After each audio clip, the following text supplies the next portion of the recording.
burning Ravan was in search of Ram. It was shocking and surprising also for me. કેટલા મૂર્ખ છીએ આપણે. દશેરાને દિવસે દર વર્ષે રાવણને સળગાઈ દઈએ છીએ. એક તો પહેલી વાત, સમાજ સ્વીકારી લો, રાવણ બ્રાહ્મણ હતો, બ્રહ્મ હત્યાનું પાપ સમાજને લાગશે. બીજું, જ્ઞાની હતો, એટલો બધો જ્ઞાની કે દેવતાઓ સ્વયં એની પાસે સિદ્ધિઓ લઈને હાજર થઈ જતા હતા. દેવનો પ્રસાદ જેવો દેવોએ સ્વીકારેલો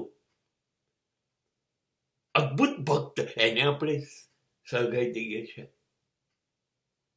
અરે કયું દૂષણ હતું એનામાં. સીતા ઉઠાઈ ગયો તો રામની પત્નીને. તમને અર્થ નથી ખબર. એ રાક્ષસોની દુનિયા હતી જેને જીવતું નહોતું આવડતું. અને અધ્યાત્મ કહે છે સીતા એ ભક્તિ છે.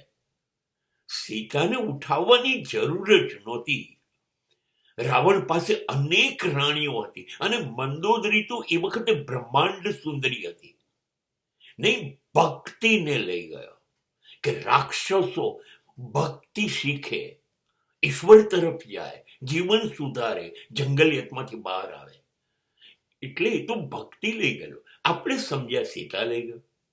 ચલ, છતાં એ એટલા માટે શોધી રહ્યો છે રામને કે એવો માણસ હતો જેની તમે પૂજા કરો છો, મને મંજૂર છે, મારો નાશ કરે મને મંજૂર છે.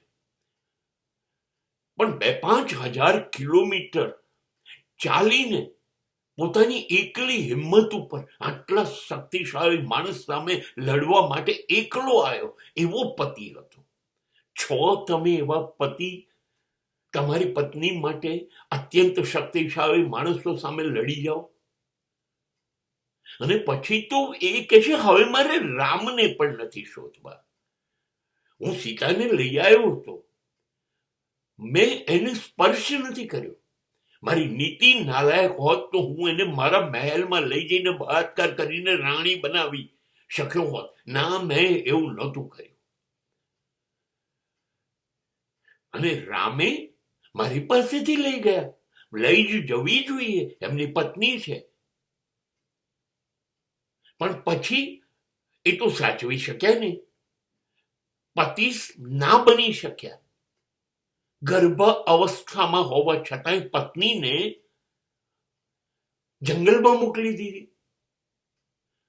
અને તમે મૃત્યુ સુધી પેલી એકલી બાળકોને ઉછેરતી રહીને રડતી રહી. તમે રામની પૂજા કરો છો, કરો, પણ કમસે કમ મને તો ન સળગાવો સમજ્યા વગર. અને પહેલા રામ જેવા ગુણ ભેગા કરો. આજે 2-5 હજાર વર્ષ પછી સિયારામ બોલાય છે. રામની આગળ સીતાનું નામ બોલાય. એવા પતિ બનો, એવા પુરુષ બનો. પરાક્રમ પત્ની માટે કરો. જીવન દાવ પર લગાડી દો પત્ની માટે. કર્યું છે આ બધું? કરો, પહેલા કરો. પછી મરેલાને શું મારવાનું? મને તો રામે મારી કાઢ્યો હતો. તમારા લોકોની ઓકાત શું છે તમે મને મારી શકો?